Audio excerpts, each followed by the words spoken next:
eu me chamo Amanda Plummer, faço parte do grupo PET da Engenharia Agrícola.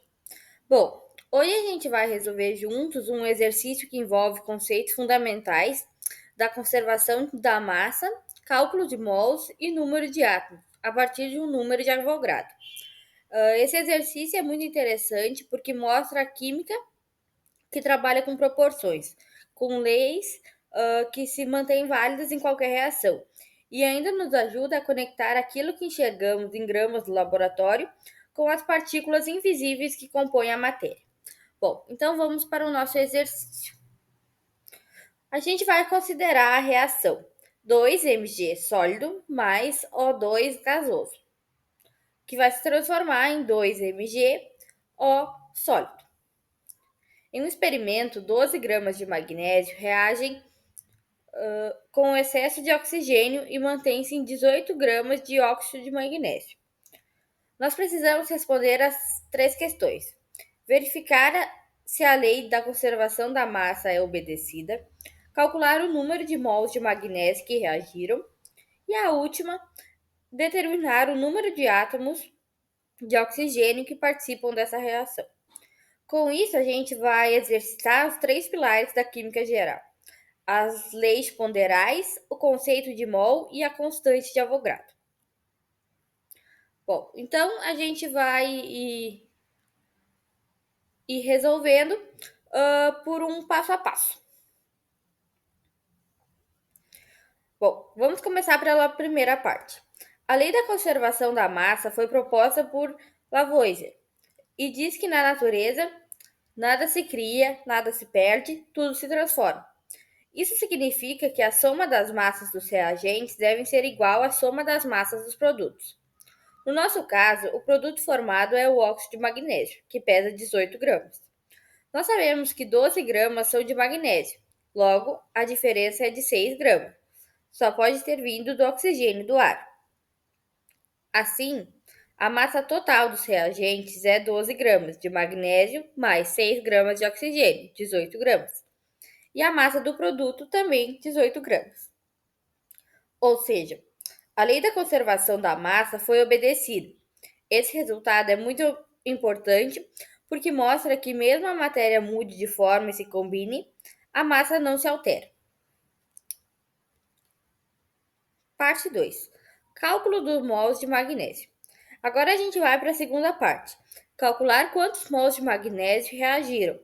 Lembrando que o mol é a unidade que a química usa para contar partículas. A relação é dada pela fórmula N igual a Mzinho sobre Mzão.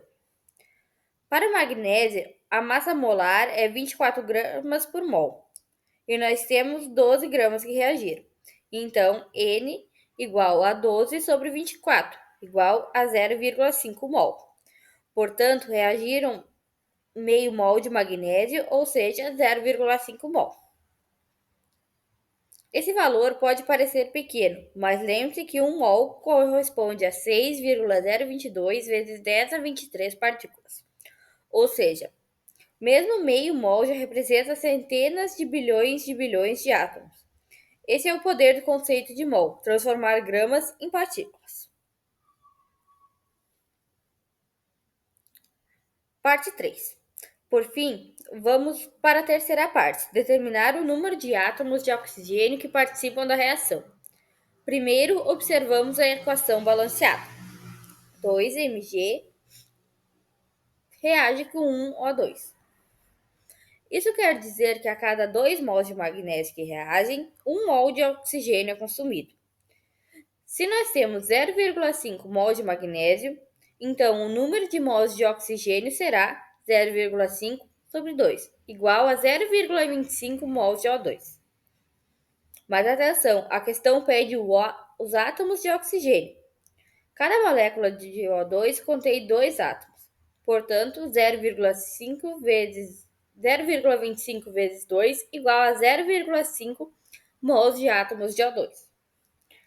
Agora, usamos o número de Avogadro para converter mols em partículas. 0,5 vezes 6,022 vezes 10 a 23, igual a 3,01 vezes 10 a 23. Ou seja, participaram aproximadamente 3 vezes 10 na 23 átomos de oxigênio. Esse número é gigantesco, mas representa exatamente o que aconteceu dentro do recipiente. A química nos permite transformar gramas para que pesamos numa balança bilhões e bilhões de partículas invisíveis. É como se abríssemos uma janela para enxergar o invisível. Bom, para a gente concluir, a lei da conservação da massa foi obedecida. Reagentes e produtos possuem a mesma massa total. Foram consumidos 0,5 mol de magnésio e participaram 3,01 vezes 10 a 23 átomos de oxigênio. Esse exercício é um ótimo exemplo de como a química se conecta com as leis fundamentais, conceitos de mol e o número de Avogadro, em uma única situação. Então, sempre que vocês virem uma reação química, lembre-se, por trás de cada grama de substância existe uma quantidade enorme de partículas interagindo. E nós, com cálculos simples, conseguimos quantificar isso. Então, pessoal, esse foi o nosso vídeo de hoje. Espero que ele ajude bastante vocês. Curtam o nosso vídeo e sigam o canal. Muito obrigada.